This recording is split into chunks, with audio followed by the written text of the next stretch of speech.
aquí el panel. Cristian Márquez, de Amarillo por Chile, gracias por estar esta noche con nosotros. Gracias por habernos invitado. Ya le vamos a preguntar, pero quiero completar una cosa que decía recién la senadora y que me parece que es importante a propósito también de un elemento que puso Mario Desbordes recién al llegar aquí. Diputada, uno de los elementos políticos que vimos en la última semana fue que costó, digamos las cosas como son, más bien a tirabuzones con un empuje del propio presidente Gabriel Boric, que las coaliciones que sostienen este gobierno se pusieran de acuerdo respecto de qué transformaciones sí le harían al texto propuesto por la convención. Y se llega a ese acuerdo, sí, pero digamos las cosas como son, y a los 15 minutos el presidente del Partido Comunista le tira la cadena, dejando en entredicho que eventualmente esos acuerdos se puedan conseguir. ¿No cree que en parte la ciudadanía también estaba cansada de ese tipo de cosas? De que costaba efectivamente demostrar que había un interés por hacerle transformación. Es genuino que algunos no quisieran cambiar, pero lo que no le gusta a la ciudadanía es que le hagan creer una cosa que en realidad no es. Yo no creo que haya sido un factor determinante, no por no compartir la crítica que realiza. No digo que sea determinante para este resultado, pero que contribuye también. Sí, yo creo que no contribuye en tan buena medida para efectos de ser un elemento de análisis, porque de otro modo el rechazo creo que hubiese obtenido un peor resultado. O sea, el rechazo no pudo ponerse de acuerdo derechamente en cuál es el camino que ofrecen una vez que triunfa la alternativa al resto. Y esto no lo digo con ninguna carga moral, con estos objetivos de la causa, ¿no? Los presidentes de partido dicen, se nombra una nueva convención constitucional y salen inmediatamente los parlamentarios a descolgarse de esa alternativa. Entonces, si hubiese sido un factor determinante la capacidad de ponerse de acuerdo, creo que nos hubiese ido mucho mejor y a la otra alternativa un poco peor de lo que les esperaba. Se lo digo en simple, gente que votó rechazo en el plebiscito de entrada, que votó Boric en segunda vuelta y que eventualmente se pudo haber cambiado en esta pasada. Si uno mira por la cantidad de participación... Sí. ¿Y por qué?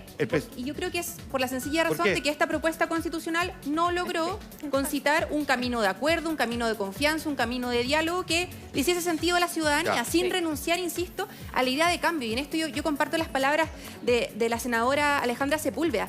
No podemos olvidar que así como existe una demanda de cambio, estamos también en un momento de crisis económica que existe mirar por fuera de los márgenes del modelo neoliberal, en una crisis democrática que exige poner otros principios, como por ejemplo la paridad y la descentralización, en una crisis de principios también en términos de, protección del medio ambiente, por ejemplo, o de fin a la corrupción, que son elementos destacables de esta nueva propuesta constitucional que no alcanzaron para lograr la aprobación necesaria, pero que tienen que ser parte de cualquier debate democrático que generemos. Si alguien pretende que desde el Congreso Nacional podamos, por ejemplo, avanzar en las transformaciones que Chile requiere, desconoce la crisis de representación y por tanto, la vocación de un nuevo acuerdo democrático, representativo y de una que decante en una nueva propuesta constitucional. Y desconoce lo que está pasando en Chile. Cristian, felicitaciones.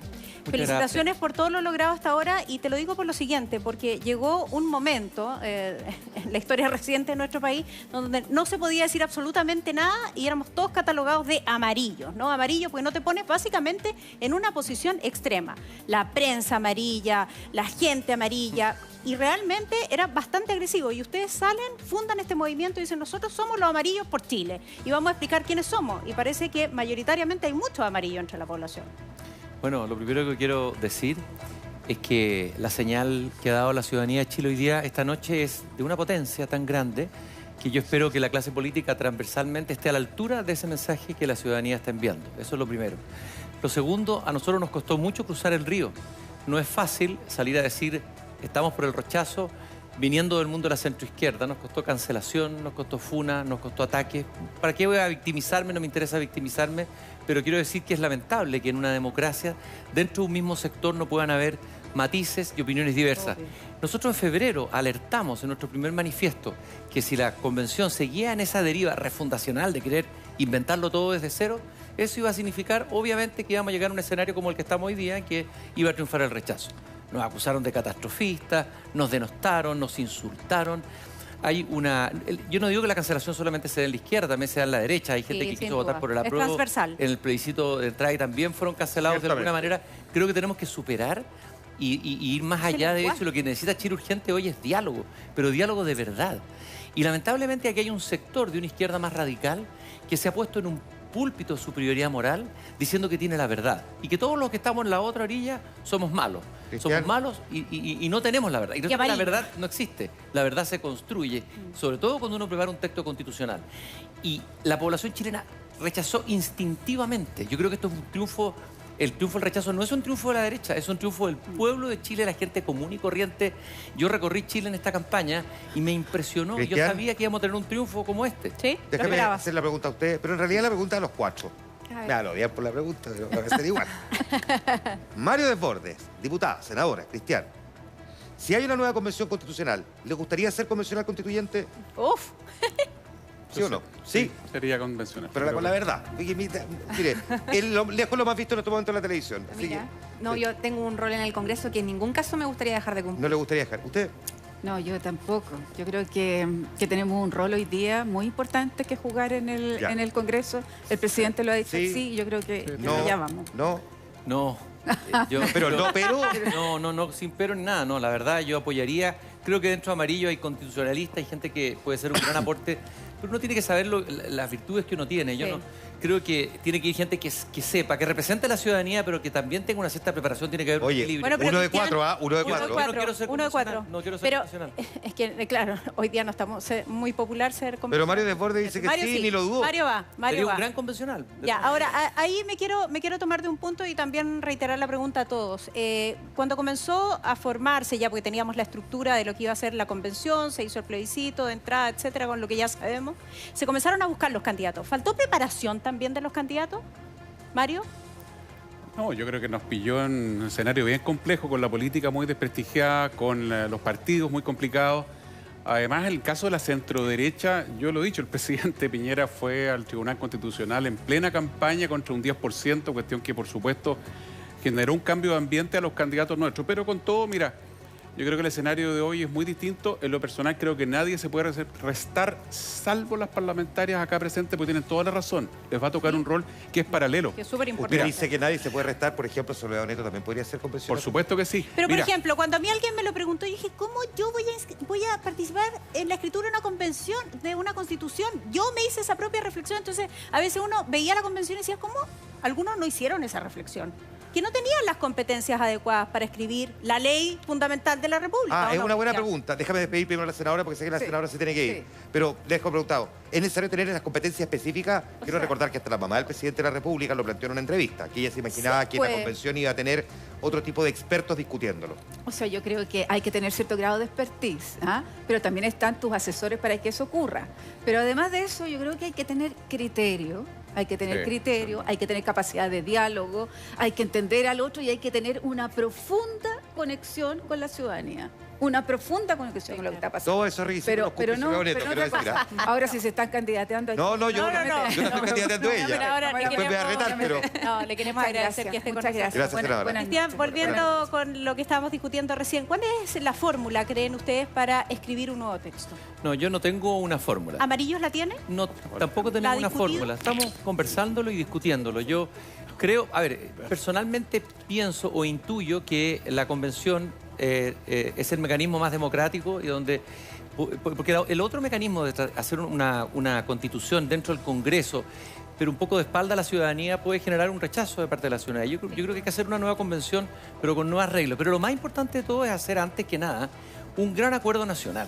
Aquí necesitamos un acuerdo nacional para enfrentar la situación crítica que está viviendo el país y para dar una respuesta a lo que acaba de manifestarse en el resultado del plebiscito. Yo creo que ese es el punto primero, es un acuerdo nacional que pueda incluir la mayor cantidad de sectores políticos. Y lo que ocurrió en la convención, y quiero terminar, más que un problema solamente de preparación, yo diría que hubo una sobrelectura ideológica del malestar social expresado en octubre del 2019. Sectores más radicales, que esa era la foto de un momento electoral, creyeron que iban a refundar el país. Y fue una lectura equivocada. El país quiere cambio. El octubrismo murió hoy día. Yo creo que la parte más negativa de ese octubrismo. Yo creo que el país quiere transformaciones, quiere cambio, pero lo quiere con gradualidad y no con sobreideología. Y yo creo que esa sobreideología intoxicó la convención y hay que volver un poco al sentido común. La gente está pidiendo cosas que son básicas, necesarias. No está pidiendo... nosotros queríamos reconocimiento de los pueblos originarios, pero ¿por qué declarar el Estado plurinacional?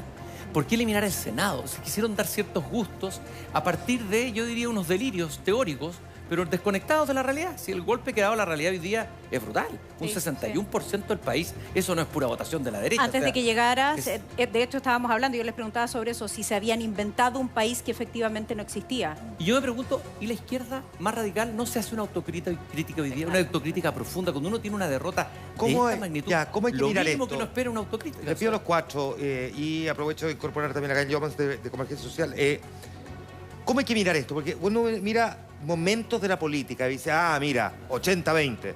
Después mira el resultado de la convención. La derecha quedó con muy pocos representantes, no alcanzó el tercio. Después vemos, sin embargo, José Antonio Kast, el candidato más hacia la derecha de todo el espectro político, termina pasando primero a segunda vuelta. ¿Cómo habría que entender esta... No quiero que ningún concepto hasta ahora vaya a sonar insultante. Lo veleidoso del elector chileno. Mira qué elegante lo acabo de decir. A ver, parto con usted, diputada. ¿Quién quiera responder? Porque es difícil de repente encasillar el cómo se comporta el elector chileno. Cuando vemos que de repente vamos hacia allá y luego vamos hacia acá. Ahora, yo soy una convencida de una tesis que vengo repitiendo hace varios años ya, que estamos siempre tensionados entre un momento que tiene algo de constituyente, ¿no? Esta búsqueda de constituir un Chile del mañana, pero que tiene mucho de destituyente también. Y con esa destitución me refiero a la vocación impugnadora de una política que no ha sabido responder, porque no ha sabido responder a las necesidades que tiene la población, una falta de confianza y ¿Fue de afección destituyente este resultado? en proyectos políticos. Yo creo que fue destituyente, por ejemplo, de la convención. Mira lo que estoy diciendo. Creo que fue destituyente de quienes buscaron constituir. ¿Por qué? Porque tampoco lograron generar la confianza política necesaria para efectos de ofrecer ese espacio de reencuentro. Ahora, esto soy yo... Déjame hacer la palabra aquí. Hablando pero esta tesis, digamos, pero... ¿Qué opinión le merece? Porque no es tan fácil poder hacer la lectura de cómo opera el elector chileno. Especialmente además en este escenario donde vimos esta maciza participación. Bueno, es que estamos en el marco de una crisis de legitimidad, crisis de las instituciones, entonces hay que tener la lectura completa. No solo fue, cierto, esta elección de apertura del plebiscito de entrada, que claro, tuvo un resultado en particular, luego el resultado de la Convención Constitucional como tal, que también marcó una tendencia, cierto, a que, bueno, dentro de la convención primaran ciertas posiciones políticas y luego tenemos, meses posterior, una elección en donde el Parlamento hizo composiciones totalmente distintas, podríamos decir. Entonces, yo creo que hay que ser bien ponderado respecto a los resultados de esta elección, en el sentido de fijar en dónde están las críticas, la autocrítica, pero también del marco del proceso electoral que hemos tenido en los últimos años. Porque en el fondo hay clamor por cambios y eso lo vemos también, por ejemplo, en el Congreso Nacional. Tenemos nuevas bancadas, la bancada de Republicanos, la bancada del Partido de la Gente, y que tenemos diferencias con algunos de ellos, pero lo que sí hay una búsqueda por un cambio, una búsqueda de encontrar nuevas respuestas también en términos de los partidos políticos, y en parte también nuestra composición, y lo digo como Frente Amplio, como nuevo actor político de los últimos años, ¿cierto? O sea, clamor por el cambio. Soy parte del partido de que Mario tiene 3 años, o sea, de eso estamos hablando. Por cierto, Mario Desbordes. Siguiendo la línea que planteaba Cristian, yo creo que hubo una mala interpretación de los dos extremos. Un sector en la derecha dijo, mira, se murió todo, se pudrió todo. Nosotros le decíamos, oiga, tranquilo, la gente va a ponderar la propuesta en su mérito. Aquí no se ha perdido nada. Conforme. Ese es el primer error. Y el otro error es de los que cuando ven el resultado de la constituyente dicen, somos dueños de todo, nos llevamos la pelota para la casa y vamos a redactar lo que nosotros queremos sin consultarle a nadie. De hecho, hay algunos constituyentes que lo dicen públicamente. O sea, sabe que nos tocó a nosotros, ustedes se callan. Y en ese contexto no se dieron cuenta de lo que realmente pasa. No es que la gente sea veleidosa. El elector chileno es un elector que vota en conciencia, vota meditando. No vota. Aquí no ganó la derecha, no ganó la centro-derecha, no ganó la centro-derecha más la centro-izquierda. Acá ganó la ciudadanía, ningún sector en particular, de manera específica. Y además de eso, creo que el gobierno, que empieza a vincular el plebiscito con su propia gestión, a decirle a la gente, oiga, mire, ¿sabe qué? Yo estoy jugado a concho por esto y necesito que gane la prueba porque además si no, no podemos hacer la reforma. Y empieza a producirse una dinámica con un gobierno que no está bien evaluado, y espero que la humildad sea la palabra que prime en la construcción del nuevo gabinete. Por supuesto que termina pasando la cuenta en la forma en que lo vimos ahora. Gracias, Mario. Mario Desbordes y diputada, entiendo que también tienen compromiso, no vamos a decir dónde, porque por supuesto que aquí vamos a hacer publicidad a otros lugares, pero les quiero agradecer a los dos que hayan estado también. Quiero hacer una última cosa, que este proceso nos necesita a todos y por tanto creo que es súper importante no caer en una que puede llegar a ser una mezquindad política en términos de atribuírselo a un sector o en otro. Necesitamos todos estar atrás de un gran acuerdo que nos permita la continuidad de este debate democrático y para eso creo que se requiere generosidad por parte de todos los actores. Y una sola cosa, mira, me acaban de preguntar en una radio, la centro derecha se comprometió, aquí tenemos que cumplir, no vamos a condicionar el proceso constituyente a las reformas, se conversarán separado cada una de las dos cosas y lo que corresponde ahora es elegir a un nuevo constituyente y punto. O sea, la gente le dijimos, vote rechazo tranquila porque el proceso continúa. Ahora la pega que tenemos por delante es asegurarnos de que el proceso